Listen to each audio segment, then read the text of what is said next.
स्वामी जी ने लिखा है कि गीता में मूर्ति पूजा की बात कहाँ आई है।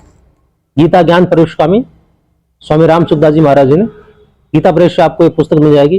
गीता में मूर्ति पूजा की बात कहाँ आई, तो 2 श्लोक में बता दिया। तीसरा श्लोक ये 57वां प्रश्न है ना, तो तीसरा श्लोक दे लेते हैं 57 का 17वें अध्याय का 14वां।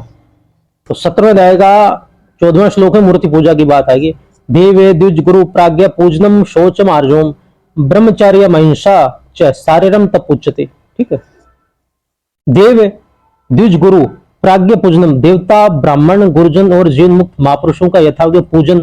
तो पूजन तो सामने जब कोई व्यक्ति हो तभी किया जाएगा, तो मूर्ति पूजा की बात है इसमें, देवता की मूर्ति पूजा की बात है। शौचम शुद्धि रखना, आर्जोम सरलता, ब्रह्मचर्यम ब्रह्मचर्य का पालन करना, चाहे और अहिंसा हिंसा न करना, यह शारीरम शरीर संबंधी तप तप उच्चते कहा जाता है। तो ये भी बहुत बड़ी व्याख्या है स्वामी जी ने लिखी। ठीक है, तो गीता हमको किन लोगों की पढ़नी चाहिए? गीता हमें उन लोगों की पढ़नी चाहिए जो शास्त्र के अनुसार जो गीता का अर्थ लगाते हो और जो संस्कृत जानते हो, संस्कृत के अनुसार ठीक ठीक गीता के अर्थ लगाते हो। ठीक है, और बहुत वर्षों तक जिन्होंने मंथन किया हो उनकी हमें गीता पढ़नी चाहिए, और आदि से अंत तक जिन्होंने गीता का विचार किया हो, चिंतन किया हो, उनकी हमें गीता पढ़नी चाहिए। ठीक है, ऐसा नहीं कि गीता बीच में से 5 श्लोक पढ़ लिए और बोले भाई हम तो गीता का भाई सार ले लिया, वैसा नहीं, वो आध कचरे होते हैं, उनकी गीता नहीं पढ़नी चाहिए।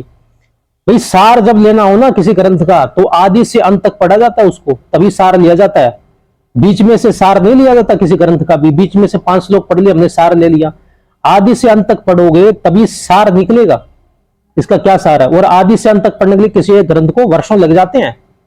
ठीक है, फिर तो अपनी हम पहले गुरुकुल में पढ़ाई जो इसलिए तो होती थी, पहले गुरुकुल में हम पढ़ते थे, पहले गुरुजों से पढ़ते थे, फिर विचार करते थे, फिर कुछ नहीं होता तो संशय होता था, संशय होकर फिर अच्छे विद्वान के पास, उस विषय विद्वान के पास हम जाकर पूछते थे। जैसे गीता के विषय में हमें शंका हो गई, तो गीता का अच्छा विद्वान कौन है, उसके पास जाकर गीता का वो शंका का समाधान हमें कर लेना चाहिए। शंका को सिद्धांत नहीं बनाना चाहिए, संशय को सिद्धांत नहीं बनाना चाहिए। शंका को, जैसे गीता में हमें शंका हो गई, तो गीता में जो शंका होगी किसी श्लोक को लेकर, तो गीता के जो मर्मज्ञ है, जो मर्मज्ञ है, विद्वान है अच्छे, जिन्होंने गीता पे बहुत सालों तक, वर्षों तक विचार किया है, चिंतन किया है, ठीक है, उनके पास जाकर हमें गीता संबंधी प्रश्न पूछने चाहिए और उनका शंका का समाधान कर लेना चाहिए। ठीक है, तो ये उनमें से एक टीका है श्रीमद् भगवद गीता साधक संधि। ठीक है, ये स्वामी राम सुखदास जी महाराज जी टीका है। तो इस टीका को आप, कोई कर्मयोगी पढ़ेगा तो कर्मयोग के अनुसार उसको साधन सामग्री मिल जाएगी, कोई भक्ति योगी पढ़ेगा तो भक्ति के अनुसार उनको साधन सामग्री मिल जाएगी, कोई ज्ञान योगी पढ़ेगा तो ज्ञान योग के अनुसार उनको साधन सामग्री मिल जाएगी। ठीक है, तो और भी कोई जो पढ़ेगा अपने अपने योग के अनुसार उसको भी उसकी संबंधित सामग्री मिल जाएगी, वो अपना कल्याण कर लेगा।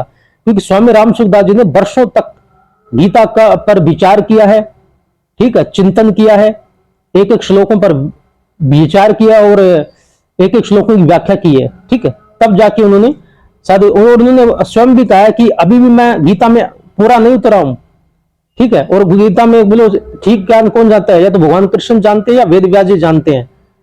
गीता का पूर्ण ज्ञान तो कृष्ण जी जानते हैं भगवान, और या वेद व्यास जी जानते हैं। स्वामी जी ने ऐसा कहा है। ठीक है, तो जितना हो सका स्वामी जी ने कहा मैंने लिख दिया। तो ये टीका श्रीमद् भगवद गीता है, साधु संधि परिशिष्ट हिंदी टीका, स्वामी राम सुखदास जी, गीता प्रेस से आपको ये मिल जाएगी।